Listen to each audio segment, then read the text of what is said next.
जैसा कि आपको पता है, हमारे जो विद्यार्थी हैं उनके लिए हमने सैटरडे का प्रतियोगिता के लिए ये दिन रखा है। एक तरफ एसएससी वाले हैं और एक तरफ रेलवे वाले हैं। कम है लेकिन अच्छे हैं। सवाल तो कितने भी हो उनसे पूछ सकते हैं। तो आज हम सवाल करना स्टार्ट करेंगे। सबसे पहले गर्ल्स से स्टार्ट करेंगे। रेडी हो ना गर्ल्स? ठीक है ना। सवाल मेरा पहला ये है, बड़ा इजी सवाल है जो मैं पढ़ा चुका हूं पहले से ही। तो सवाल मैं आपसे पूछ रहा हूं कि संविधान सभा में मसौदा समिति के अध्यक्ष कौन थे? बोलो।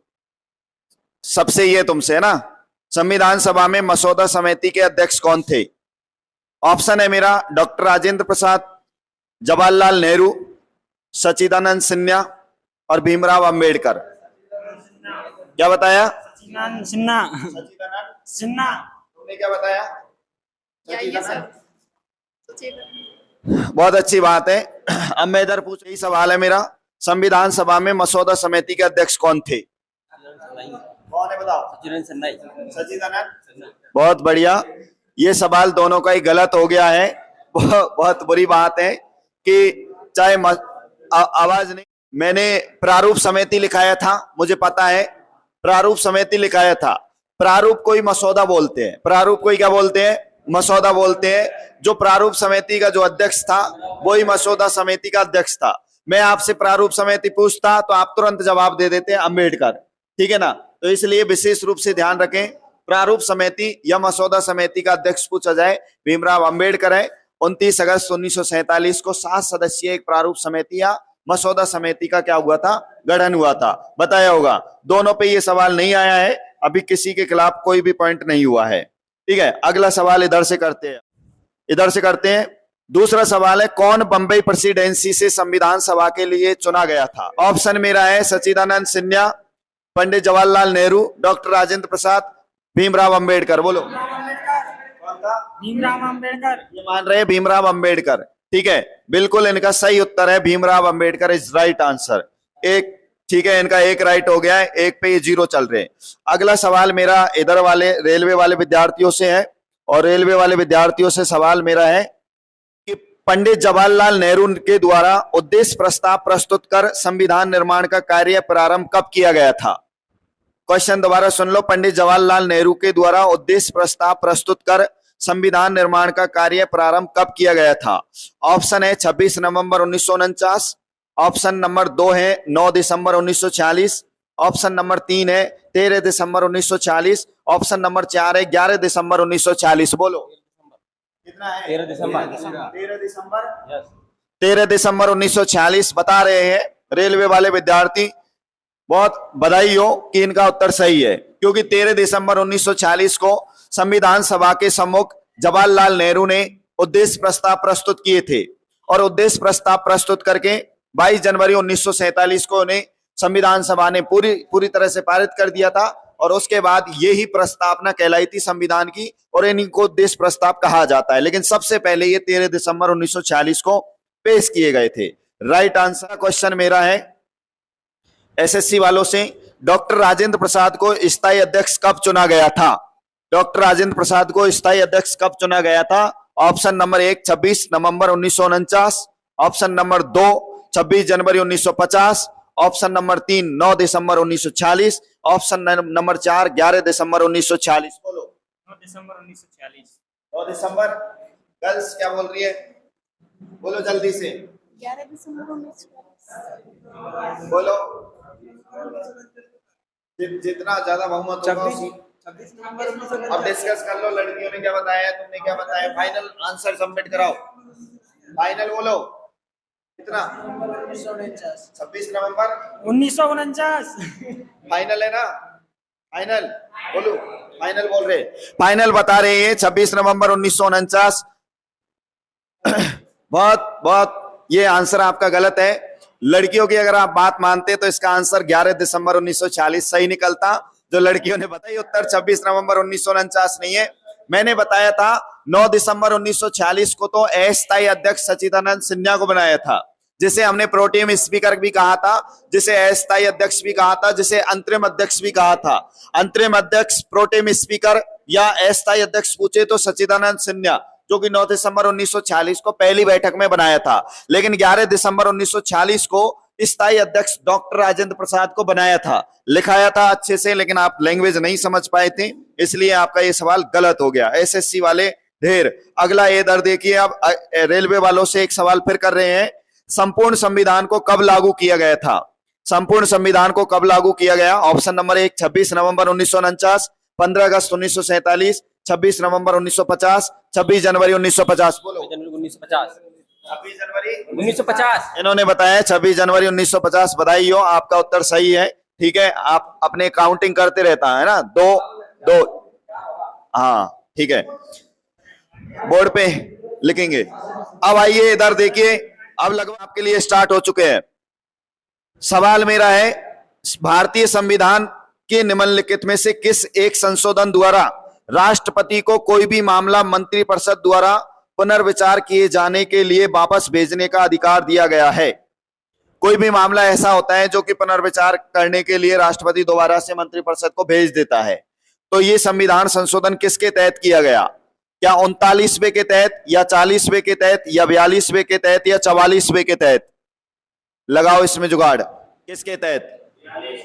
किसवें के तहत? 42वें। राइट, कर दूं मैं सबमिट? 42वां बताया है इन्होंने, और इसको जैसे ही हमने सबमिट किया तो इस पर भैया इनकरेक्ट आया है। ठीक है, इनकरेक्ट आया है, और इसका सही उत्तर है 44वां संविधान संशोधन 1978। ठीक है, अगला सवाल ये है, निम्नलिखित में से कौन सा भारत के राष्ट्रपति के निर्वाचक गण का तो भाग है परंतु उसके महाभियोग अधिकरण का भाग नहीं है? ठीक है, महाभियोग में सम्मिलित नहीं होते हैं। तो आपको ऑप्शन दे रहा हूं मैं। राज्यों की विधानसभाएं, पहला ऑप्शन। राज्यसभा, तीसरा ऑप्शन राज्यों की विधान परिषदें, चौथा ऑप्शन लोकसभा। बताइए इसका सही उत्तर क्या है?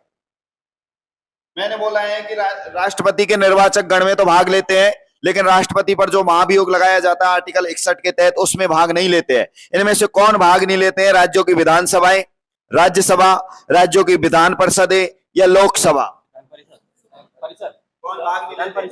विधान परिषद। बहुत बढ़िया, हमने जैसे ही इसको सबमिट किया है और इसका आंसर इनकरेक्ट आया है। इसका आंसर इनकरेक्ट आया है। मैं आपको बता दूं, राष्ट्रपति के निर्वाचन में विधानसभाएं भाग लेती है, निर्वाचित विधानसभा के सदस्य भाग लेते हैं। ठीक है, लेकिन ये महाभियोग में भाग नहीं लेते। महाभियोग प्रक्रिया में आपको मैं बता दूं, लोकसभा राज्यसभा के सदस्य भाग लेते हैं और विधानसभा के सदस्य भाग नहीं लेते हैं। ठीक है, तो अब देख लीजिए आपके जो भी पॉइंट है। इधर मैं क्वेश्चन कर रहा हूं, इधर मैं क्वेश्चन कर रहा हूं। बड़ा क्वेश्चन हो सकता है, मुझे आप बता दीजिए, राष्ट्रपति के निर्वाचन का उल्लेख किस आर्टिकल में मिलता है? राष्ट्रपति के निर्वाचन का उल्लेख किस अनुच्छेद में मिलता है? अनुच्छेद 54, अनुच्छेद 56, अनुच्छेद 52, अनुच्छेद 58? 52। कौन सा बता रहे? क्या बता रहे? अनुच्छेद बधाई हो। मैंने आपको एक ट्रिक लिखाई होगी, पका चुनरी का पुनर्योग सरसपत महाभियोग। तो पका चुनेरी, चुन से बनता है चुनाव। तो बधाई हो, आपका इनकरेक्ट आंसर आया है और इसका सही उत्तर है, सही उत्तर क्या है? 54 बता रहे इधर वाले। तो इसका सही उत्तर है 54। ठीक है, ये तो आपको आना चाहिए था, खूब अच्छे से ट्रिक के साथ में लिखाया था मैंने। मेरा ये है, भारत के राष्ट्रपति के निर्वाचन में राज्य का मुख्यमंत्री मतदान करने के लिए पात्र नहीं होता यदि वह स्वयं प्रत्याशी होता। मैं बोल रहा हूं, सवाल दोबारा सुनिए। राष्ट्रपति के निर्वाचन में राज्य का मुख्यमंत्री मतदान करने के लिए पात्र नहीं होता अगर वो अगर स्वयं प्रत्याशी होता, तो उसे राज्य विधानमंडल के निचले सदन में अपना बहुमत सिद्ध करना शेष होता, तो या वह राज्य विधानमंडल में उच्च सदन का सदस्य होता, तो यदि वह कार्यवाहक रूप में नियुक्त मुख्यमंत्री होता तो। इसमें सही क्या है बताओ? इसका सही उत्तर क्या है या सरेंडर हो आप? क्या है बताओ? अगर आप उत्तर नहीं देते हो तो आपका पॉइंट कम कर दिया। क्या है? कार्यवाहक। यदि वह कार्यवाहक रूप में नियुक्त मुख्यमंत्री होता तो। जैसे ही हमने इसको क्लिक किया, बधाई हो, जैसे ही हमने इसको क्लिक किया तो इनकरेक्ट आया भैया। आपको मैंने बताया होगा, उच्च सदन कहा जाता है, अगर हम केंद्र में पढ़ते हैं तो उच्च सदन किसको कहा जाता है? राज्यसभा को। किसको कहा जाता है? इसी तरीके से उच्च सदन अगर राज्यों में मैं बात करूं तो उच्च सदन कहा जाता है विधान परिषद को। मैंने आपको बताया राष्ट्रपति के निर्वाचन में कौन भाग ले सकते हैं। राष्ट्रपति के निर्वाचन में सांसद होते हैं, निर्वाचित सांसद। सांसद में लोकसभा राज्यसभा के सदस्य आ जाते हैं, वो भी निर्वाचित ना कि मनोनीत। और फिर आ जाते हैं निर्वाचित विधानसभा के सदस्य। लेकिन उच्च सदन का मतलब तो विधान परिषद हो गई, और विधान परिषद राष्ट्रपति के चुनाव में क्या नहीं लेते हैं, भाग। तो इसका सही उत्तर जो निकल के आता है वो ये निकल के आता है कि भैया इसका सही उत्तर ये है कि वह विधानमंडल में उच्च सदन का सदस्य हो। तो इसका उत्तर यही है कि विधानमंडल में उच्च सदन का नेता नहीं होना चाहिए, वो निम्न सदन का नेता होता तो इसका उत्तर सही होता। इसलिए ये क्या हो गया, गलत। ऐसे भी सवाल एग्जाम में आते हैं, यूपीएससी जैसी एग्जाम में भी ये छप जाते हैं, एसएससी में खासकर आते हैं। अब इधर से देखते हैं, अगला सवाल है, भारत में राज्यों में संवैधानिक आपातकाल लगाने के लिए कौन सा अनुच्छेद है। भारत के राज्यों में संवैधानिक आपातकाल लगाने के लिए कौन सा अनुच्छेद है, लड़कियां बताएंगे इसको। तो कौन सा अनुच्छेद है जिससे संवैधानिक आपातकाल लगाया जा सकता है राज्यों में। ऑप्शन है अनुच्छेद 355, अनुच्छेद 356, अनुच्छेद 352, अनुच्छेद 360। बताओ इसका सही उत्तर क्या है। अनुच्छेद 352। अनुच्छेद 300। बताओ भाई, तुम बताओ। अनुच्छेद 352। अनुच्छेद 300 क्या बोल रहे हैं। 356 में राष्ट्रपति शासन। मुझे पता नहीं है इसका फाइनल आंसर क्या है, बताओ। 352 सर। ये कंफ्यूज है, और 352 का ज्यादा 356 वाले भैया बता रहे हैं कि भैया इसका सही उत्तर है 356। बधाई हो, आपका सही निकला है, आपको 1 पॉइंट मिलेगा। ठीक है, आपने गलत बताया है। मैंने बताया राज्यों में संवैधानिक, राज्यों की बोला है मैंने, कोई राष्ट्र की बात नहीं की है, राज्यों की बात की है। अगर राज्यों में संवैधानिक आपातकाल लगाना हो तो मैंने अच्छे से बताया भैया, राज्यपाल की अनुमति के आधार पर ही राष्ट्रपति राज्यों में आपातकाल लगा सकता है, जिसे राष्ट्रपति शासन कहा जाता है। जिसे क्या कहा जाता है, राष्ट्रपति शासन कहा जाता है। जबकि 352 में हमने बताया होगा, इसमें राष्ट्रीय आपात होता है, और राष्ट्रीय आपात लगाने के 3 आधार है, युद्ध, बाह्य आक्रमण या सशस्त्रीय विद्रोह। पहले आंतरिक विद्रोह भी चलता, उसको हटा दिया गया था। तो राष्ट्रीय आपात की मैं बात करूं 352, वित्तीय आपात की बात करूं तो 360, और राष्ट्रपति शासन की बात करूं तो 356। गलत हो गया। अगला सवाल देख लीजिए, निम्नलिखित में से संविधान सभा की संघ संविधान समिति का अध्यक्ष कौन था। ये सवाल है आपसे कि संविधान सभा की संघ संविधान समिति का अध्यक्ष कौन था। ऑप्शन है भीमराव अंबेडकर, ऑप्शन जेबी कृपलानी, ऑप्शन जवाहरलाल नेहरू, ऑप्शन कृष्ण स्वामी अय्यर। पंडित जवाहरलाल नेहरू। पंडित जवाहरलाल नेहरू, इन्होंने पंडित जवाहरलाल नेहरू बताया है जैसे ही सबमिट किया, और इनका आंसर बिल्कुल करेक्ट है, सही बताया इन्होंने। अगला आपसे है मेरा सवाल, भारत के संविधान की निम्नलिखित में से कौन सी एक अनुसूची में दल बदल विरोधी कानून विषय को बंद है। 10 कौन सी है बताओ। 10वीं, बिना ऑप्शन के आंसर बताया, बधाई हो। ठीक है, अगला है मेरा इधर भी, यदि भारत संघ के एक नए राज्य का सृजन करना हो तो संविधान की निम्नलिखित अनुसूची में से किसको एक अवश्य संशोधित करना चाहिए। पहली, दूसरी, तीसरी, 5वीं। बताओ इसका सही पहली। कौन सी है बताओ। बधाई हो, इनका आंसर बिल्कुल राइट है। ठीक है, उसके बाद अगला सवाल आपसे पूछेंगे है मेरा, भारत के संविधान का प्रारूप तैयार करने वाली संविधान सभा के सदस्यों को मतलब कैसे निर्वाचित किया गया था या कैसे नामित किया गया था।